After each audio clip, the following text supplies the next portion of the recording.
Bonjour. J'ai changé. J'ai plus confiance en moi.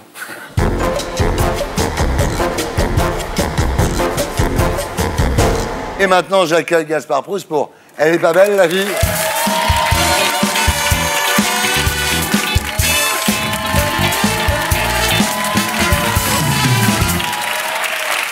Bonjour. Bonjour. Garou, Cordula, Eldin. Vous avez encore parlé de géopolitique, charge sociale, c'est ça? Ouais, c'est ça. Ouais. Ah, moi, je connais que Garou, parce qu'évidemment, The Voice, c'est un peu un incontournable pour mon équilibre mental. Non, c'est vrai, moi, c'est TDI et The Voice. C'est 3 étoiles et le fast-food, comme ça, je suis... Mais même s'il y a une incohérence dans The Voice, il y a un truc que je ne comprends pas. Pourquoi, alors que les candidats savent qui est assis sur le siège, une fois que les sièges se retournent, eh ben, les candidats ont l'air contents. Non, mais parce que c'est terrible. Moi, je me mets dans la peau du mec qui arrive tout groovy, qui pense Diana Ross, Stevie Wonder, il est là, et, il give, tu donnes, just come on, il donne, et à un moment, le siège se tourne, Jennifer, et là, il se dit, what went wrong, you know?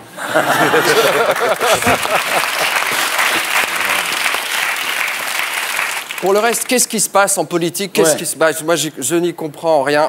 Je n'y comprends rien. Entre le premier flic de France qui est obligé d'acheter le journal pour apprendre ce qui se passe dans sa boutique, Taubira qui chope un Alzheimer foudroyant, Copé qui vend à ses potes du tarama au prix du caviar, et l'ancien président qui mobilise tous ses pistons pour récupérer son cahier de texte, qu'est-ce qui se passe? Non, mais... Pour te dire, ces affaires, c'est tellement le bordel que même Hérault est au courant. Oui. Non, mais si même lui est au courant, c'est qu'il l'a su par le concierge ou le mec qui vient vérifier ses compteurs GDF, tu vois, c'est un truc... Bon, lui, au moins, il craint rien, il sera jamais sur écoute. Ah non, jamais. À part en faire des cassettes Feng Shui pour Nature et Découverte, tu vois,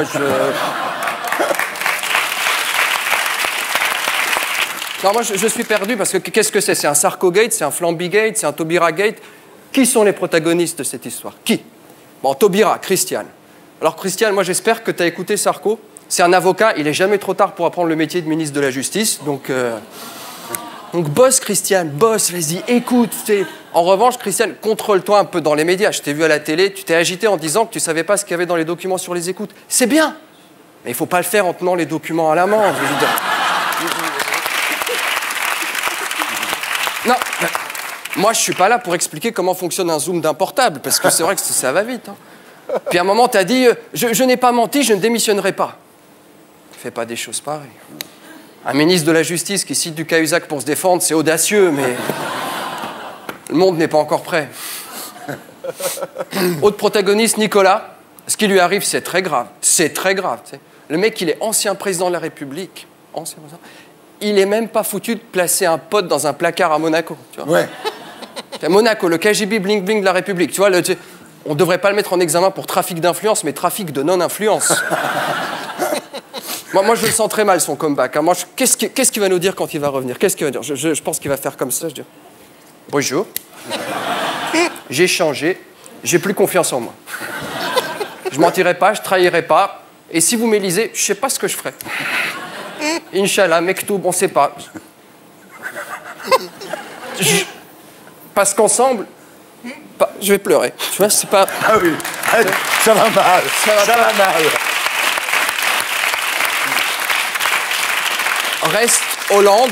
Reste Hollande. Une certitude, je pense que Hollande a intérêt à dire qu'il y a un complot de sa part.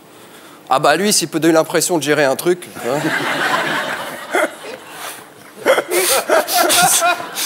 Non mais, Hollande qui a déclaré « Je surveille tout ce que fait Sarkozy. C'est important qu'il le fasse. » Pour une fois qu'il est vraiment à l'écoute d'un chômeur, tu vois, c'est...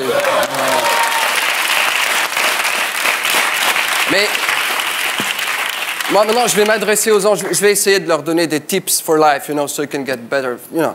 Et j'aimerais te rassurer, moi, François. François, t'as passé un cap. Grâce à Closer, toute la France sait que t'es beau. Je veux dire, il peut plus rien t'arriver. Bah oui, non. Faudra t'y faire, mais la France, oui, elle a refait sa vie avec toi. Je sais, c'est complètement dingue. Mais si t'as écouté Sarko, c'était pour connaître ses techniques pour pécho, c'est ça? Bah dis-le, il n'y a que nous deux. Mais la France, tu l'as eu à la régulière. Je veux dire, le prochain speed dating, c'est dans 3 ans et demi. Profite, fais des voyages, fais des selfies avec Merkel, Obama. T'as l'heure 06, mec. Tu te rends compte que t'as même eu Poutine au téléphone pour discuter de l'Ukraine. Bon, ça sert à rien, on est d'accord, il va jamais lâcher la Crimée pour que vous restiez potes sur Facebook. Hein, mais je te dis, moi je sens, de connaître tous ces gens-là, ça sent la rocade Hollande a tué la plein nez. Hein. C'est beau gosse, ouais, putain. Non. Et positive un peu. Regarde les faits, sois pragmatique. T'as pas inversé la courbe du chômage. Ta réforme fiscale, plus personne n'en parle. Bon. Ton pacte de responsabilité, personne n'y comprend rien. Les déficits, jamais aussi énormes. Les Français te détestent. Et pourtant, t'es toujours là. À ce stade, peut rien t'arriver. Je sais pas, loue une Ferrari, fais des départs arrêtés devant le Conseil constitutionnel. Mets-toi à la gratte.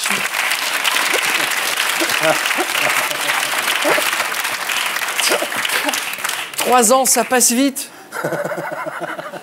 Et des occasions comme ça se représentera pas. On ne sait pas. Judiciaire toujours. Buisson. Ce pauvre homme. Au début, il dit qu'il n'a pas écouté Sarko. Après, il a dit que Sarko était d'accord.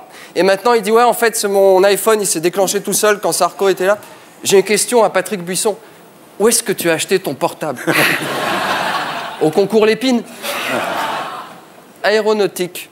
L'histoire de cet avion qui a mystérieusement disparu. Mais les téléphones sonnent toujours et personne ne répond. C'est dingue, hein. C'est la première fois qu'un accident d'avion s'inspire de l'histoire vraie de Jean-Marc Ayrault.